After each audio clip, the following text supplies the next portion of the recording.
Welcome to the kidsministry.blog podcast. Every episode, we share ideas, tips, and resources to help your children's ministry thrive. We're excited today to get into something really practical. The big question is, how do we genuinely connect with and, well, help a community, especially when the usual stuff maybe doesn't land? We actually found something surprising that challenges a lot of assumptions about, outreach.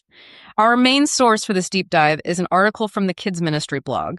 It's called The Free Hot Dog Disaster and What It Taught Me About Cheap Outreach, dated July 20, 2025.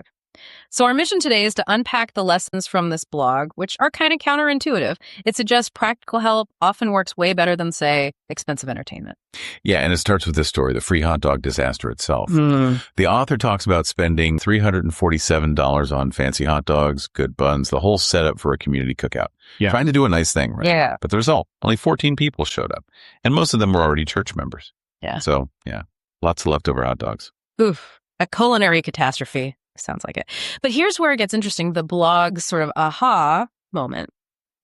The author mentions looking across the street that same day, and there's a fire station doing free car seat inspections. Right. No food, no bouncy castle. And none of that. Just a line of cars wrapped around the block. Yeah. And that contrast, it really hit home. The author wrote, "That's when I realized we'd been thinking about outreach completely backwards." And they make this point that people can smell desperation from 3 blocks away when an event feels like, a disguised recruitment pitch. That's pretty direct. It is. And they say free food doesn't attract grateful families looking for spiritual homes.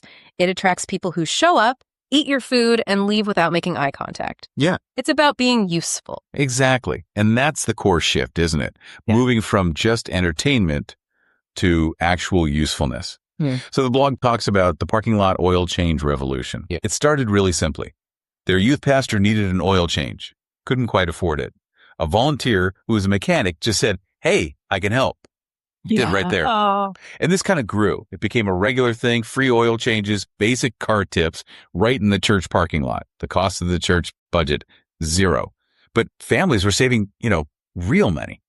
Hundreds of dollars collectively. So it wasn't just being nice, it was meeting a tangible need. Precisely. It became outreach because it was useful. It built trust in a really practical way. It makes sense. It's not just a fleeting moment, it's solving a problem. And that same idea seems to be behind Laundromat Church, which sounds intriguing. Yeah, it does. Apparently their own machines broke down, so a group just decided, okay, let's all go to the local coin laundry together. Just a practical solution. Right. 10 families went the first week. And while waiting for wash cycles, parents chatted, kids played. These natural relationships formed just doing a mundane task together, faster than any planned activity, the author noted. So sharing a simple task, even a chore, built connection. Absolutely.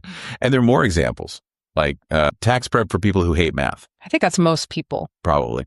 So 2 accountants in the congregation offered free tax prep, specifically for families earning under $50K first year.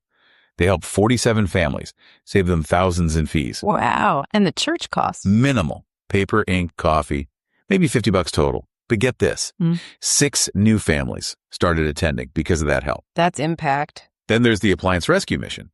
Volunteers fix up donated appliances working, but maybe not perfect. Families in need could get them, paying what they could afford, sometimes nothing. And crucially, it wasn't framed as charity. It was community members helping each other solve practical problems. Okay, I'm seeing a pattern here. It's identifying real-life stressors. They also mentioned a homework survival support group. Yeah, using the church library space. Kids could get homework done, volunteers helped out, took pressure off parents. Makes sense. And car trouble crisis response. Basic roadside help. Jump starts, maybe changing a flat. Showing up during an actual crisis moment. Not an event, but help when you really need it. And when you look at the budget reality check section in the blog, it really clicks. Remember the hot dogs? $347 for 14 people. That's like $25 a person for food they could buy themselves. Right. Compare that to the oil changes. $0 church cost saves a family maybe $40. That's an infinite ROI, basically. Or the tax prep. $50 in supplies saves families maybe $2,300 total. The conclusion is just stark. Useful beats entertaining every time. So the takeaway for you listening seems pretty clear.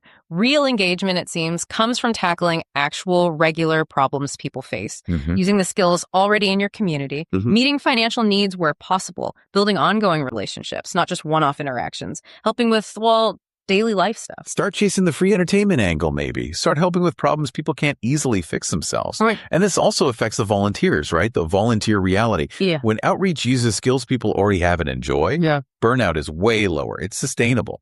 That makes sense. You're not asking them to do something totally outside their wheelhouse. Exactly. And then how do you measure success? It's not just counting heads at an event. Success is seeing ongoing relationships form. People calling each other for help, maybe carpooling, kids playing together on their own time. So the community connections happen outside the official programs. That's the goal, it seems. It really feels like this is about the long game, as the blog puts it. Effective engagement isn't about that one big splashy event. It's about consistent, reliable usefulness. When a group gets known as a place that actually helps with real stuff. People notice. They seek it out. They tell others. And maybe even want to pitch themselves eventually. Yeah.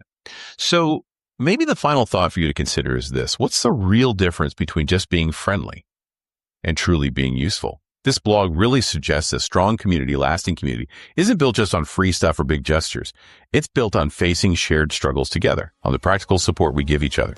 Maybe the deepest connections come not from the grand events, but from helping each other through the ordinary, necessary parts of life. Thanks for listening. To find more ideas, tips, and resources, go to kidsministry.blog. We'll see you next time.